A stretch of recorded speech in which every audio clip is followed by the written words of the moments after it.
পদ্মা সেতু rail line, metro rail, elevated expressway, third terminal, Hatirjheel প্রকল্প, Purbachal 300 fit, উড়াল সেতু নির্মাণ, বঙ্গবন্ধু যমুনা সেতু, যমুনা রেল সেতু, সমুদ্র সীমা বিজয়, বঙ্গবন্ধু স্যাটেলাইট, রূপপুর পারমাণবিক বিদ্যুৎ কেন্দ্র, Karnaphuli tunnel, Cox's Bazar rail line, Cox's Bazar আন্তর্জাতিক বিমানবন্দর, ঢাকা ও চট্টগ্রাম এক্সপ্রেসওয়ে, দায়রা বিদ্যুৎ কেন্দ্র, রামপাল বিদ্যুৎ কেন্দ্র, মাথারবাড়ি তাপ বিদ্যুৎ কেন্দ্র, 119টি বিদ্যুৎ কেন্দ্র স্থাপন, পায়রা সমুদ্র বন্দর, 100টি ইকোনমিক জোন, 560টি মডেল মসজিদ, 1681টি মাদ্রাসা ভবন নির্মাণ, কওমি মাদ্রাসার স্বীকৃতি, উন্নয়নশীল দেশের উন্নতিকরণ, রোহিঙ্গাদের আশ্রয়দান, সমস্ত দেশকে রেলওয়ের আওতায় আনার উদ্যোগ, ফ্লাইওভার নির্মাণ, মহাসড়কগুলোকে 4, 6 ও 8 লাইনে উন্নীত করা, এশিয়া হাইওয়ে রোড প্রকল্প, ঘরে ঘরে বিদ্যুৎ, ফ্লাইওভার, নদী ভাঙ্গন রোধ, শ্রমিকের মজুর বৃদ্ধি, বয়স্ক ভাতা, মাতৃত্বকালীন ভাতা, বিধবা ভাতা, মুক্তিযোদ্ধা ভাতা, শিক্ষা ভাতা, প্রতিদ্বন্দ্বী ভাতা, স্বামী পরিত্যক্তদের ভাতা, জেলেদের খাদ্য সহায়তা, ইমামদের ভাতা, বাসস্থান, বৈশাখী ভাতা, ডিজি কার্ড, আরো অজস্র।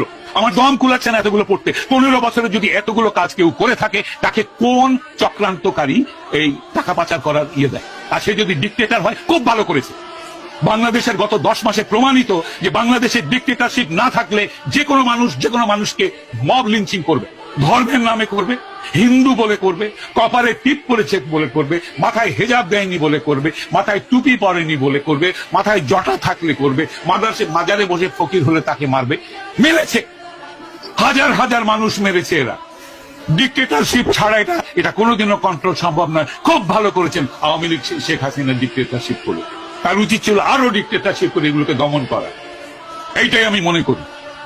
বাংলাদেশের মানুষের কপালে গণতন্ত্রের দরকার নেই। যারা জাতির পিতাকে হত্যা করে তার 54 বছর পর তার ভাস্কর্যের মাথায় পেশাব করে, সেই জাতির জন্য স্বাধীনতারও দরকার নাই। এরা পাকিস্তানের গোলাম হোক।